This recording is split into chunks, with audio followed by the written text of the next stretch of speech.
Hey, what's going on, everybody? We are live on Mindset Monday, and today we're going to talk about something that's it's pretty important. It's actually super important, man. The power of gratitude. So many people kind of just go through life and they're not grateful for things, right? And if you operate out of a place of gratitude, right, you're probably going to be a little bit more humble, and you're going to have a easier time connecting with people, right? I'll give you an example, a personal example too. Like this weekend, I had my team trained by somebody. Okay, um, by no, like this is not someone that would normally do this for civilians. Okay, and he does it for us pretty regularly. And every single person there was super grateful just for the opportunity to learn from this guy. Okay, and it goes a long way. Okay, when people know they're appreciated, all right, when you are grateful for what you have, it goes a long way. And a lot of times when you're feeling stressed out, okay, you're feeling like maybe burnt out. Okay, a great way to reset is to think about and be grateful for all the things that you have, realizing that you know what, your life isn't that bad. You have a roof over your head, you have food on the table, you have people that care about you, people that love you. Okay, and maybe you might not have all those things. Okay, but you have some of those things. And the way that I know, at least in my mind and my life, the more grateful I've been, the easier it has been for me to operate and to get what I need or what I want. Okay. So with that, Dave had an interesting experience Yeah, over the you weekend. yeah, absolutely. And this weekend definitely shed some gratitude, and it's something like that we try to. We should do it more often, to be honest, but we try to do it at least twice a year. Um, you know, and don't mind me like if I'm a little slow with it because it's it's even hard to process sometimes, even as I speak about it now. But we had some of our spiritual brothers in town this weekend, and every time we get together, whether that's somewhere across the country, we actually the first time we did it here. So shout out to the Lehigh Valley boys. We put it together, and we decided to link up and help the congregation of churches in Allentown. And what that means is for them, for those of you that don't know, is they work with the homeless. Okay, so they help people either get vouchers, find places, feed them. They have a full-fledged kitchen. And Jonathan, that's not even one thing. When you and I were chopping it up before we came on here, that kitchen was pretty powerful. It feeds a lot of people. So we went out through Allentown. Some of us went out through Bethlehem as well, and we gave people care packages. And it's very it gives yourself a sense of gratitude that your shit is not that bad. It really isn't, man. And you know, we're all human, and everybody has a story. Everybody's there, whether it's by choice or not. They're there. It's also sad that the city is mowing some of these things down with people um, need a place to go, and that is their livelihood. They take what they can because they can't take it all, and then they just throw the rest of their stuff away. Yeah, man, it's just the conversations, the prayers, the how can we help you, the fact that people are resilient. You want to talk about all this crazy SNAP and government benefits stuff.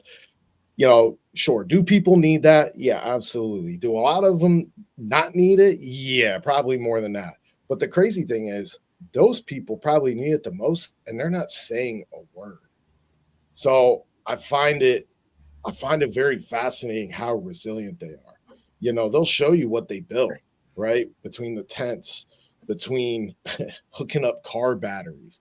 A lot of them have these grills that, yeah, they run off of propane, but they figured out other methods on how to run them as well, which I couldn't even re-explain.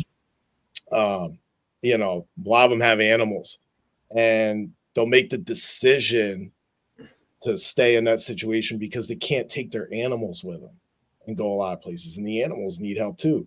We found like they had chickens, right? Like a couple of them, or one couple that we met, and a lot of them are couples. They had chickens that obviously produce eggs every day, and then they feed everybody else in the encampment. But it was just a very eye-opening experience. And I say that it's not my first time feeding the homeless. It's just when it's in your backyard, it's different. Yeah. And it's super different, man, because, and I know it's a problem here and in certain areas, but I've never gone deep like we did here in Allentown to do it. So I've never done it in Easton, man. And, it's crazy. And to go back to the soup kitchen, they served 130 meals for lunch. So 130 people came in to eat lunch. We gave away, I think, 40 or 50 meals to just our encampment that we went. We had 3 other groups out and about. And unfortunately, I don't even know the other numbers with that. But guys, a couple things like to talk about gratitude. Number one, it makes you grateful for what you have, but they're also grateful too. And I found that very interesting. But also on a comfortability side, that you can get very comfortable in that situation too. And a lot of them, they're so used to what they have in their daily routine and what they do every day that it's almost like they're just living off the grid completely. Yep. We joke about that all the time, but they're actually doing it, man. Yeah. If they get placed or if they get some type of living situation, they get really uncomfortable quick. And then that living in the woods or living along the creek or the river, like they want to get back to that right away, because that's their comfort zone. That's their comfortability. They're not stretching themselves outside of their comfort zone like we talk about. And I found that perspective really interesting, man. Yeah. Because if you're like, it's different when you're in there. Yeah. 100%. And you are right, bro. Like where I live, and you know what I mean? You've been around my area, and you would say it's a very, very nice area, right? Yeah. And I have actually seen it more. It's part of what brought, other God, but also like me seeing it too, gave me the idea for the charity that I'm in the middle of getting up, right? Yeah. And you would never think you see it around here, but you know what? All you have to do is look, right? Like you see a couple people living on the street, and you're like, all right, you start to connect the dots, and I have seen it, and it's tough, and you could blame a lot of different things, right? Like, hey, inflation or the economy or any of these things that we talk about on Financial Fitness Friday. Okay. But the reality is it is a situation that impacts people. And, biblically, you are supposed to help as much as you can. And I think the world would be a better place if everybody operated like that, right? And now for your point of view, or like for someone that isn't homeless, right? Having gratitude, practicing gratitude, it will get you a lot farther. People don't understand that, right? The person that says thank you, the person that has the manners, like these are all things that, my kids do it, my family does it, but we should bring back. Why? Because it's important. It's just a way to be more civil and more human and humane. And somewhere along the line, like we lost that. I think part of it probably has to do with technology. I'm serious. Like part of it probably has to do with technology. Other things are like, hey, you were so busy grinding it out that like things fall to the wayside, and we got to get back to being more humane, right? I think the world will be a much better place. Yeah, and one thing I want to say too, man, is if you really want a sense of gratitude, give something to somebody. And a lot of people think, hey, I got to give money. It's always the first thing that people think, hey, I got to donate money. I don't have any money. Well, okay, that's fine. But you know what? You have time and you have 2 hands and 2 feet. If you're blessed to have 2 hands and 2 feet, go give and go serve. Like that goes a long way. You'd be surprised how much just giving your time means more than money. Yeah. So, and I don't think that a lot of, and I'm not saying it has to be homeless. Like it could be anything, right? And I don't think that people really understand that. It doesn't take money. Like if you're sitting there and you're a woman, you're like, hey, that could be very dangerous for me. Cool. Go work with kids. Yeah. There's things that you guys that everyone can contribute. Let's get back to that.